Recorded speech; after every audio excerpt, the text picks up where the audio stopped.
You even launched a criminal investigation into Renee Good's grieving widow. How sick is that?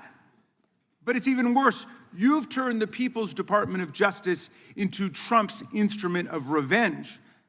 Trump orders up prosecutions like pizza, and you deliver every time. He tells you to go after James Comey, Letitia James, Lisa Cook, and Jerome Powell, the head of the Federal Reserve Board, and members of Congress like Adam Schiff, Mark Kelly, Alyssa Slotkin, Chrissy Houlihan, Jason Crow, Chris DeLuzio, and Maggie Goodlander, to name a few, and you snap to it. You replace real prosecutors with counterfeit stooges who robotically do the president's bidding. Nothing in American history comes close to this complete corruption of the justice function and contamination of federal law enforcement. And the good news is many serious lawyers at DOJ, including some of your own original appointees, have refused your lawless orders. I asked the chairman to add a few extra rounds of questions today because we each have 5 hours of questions, not 5 minutes, but we're stuck with 5 minutes. That's clearly insufficient to give voice to America's victims and survivors and to demand answers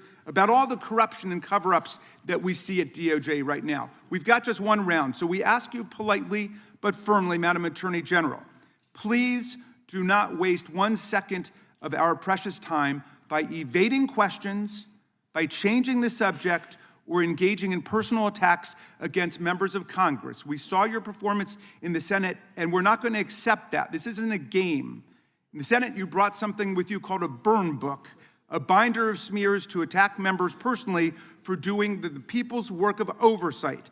Please set the burn book aside and answer our questions, and when you hear us reclaim our time, that means it's time for you to stop speaking. We only have 5 minutes, so when we reclaim our time, that means you stop.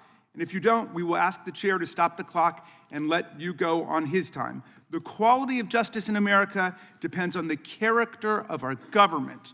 Please do your job and bring the Department of Justice back from the brink. The survivors seated behind you and the American people watching everywhere deserve a Department of Justice worthy of its name.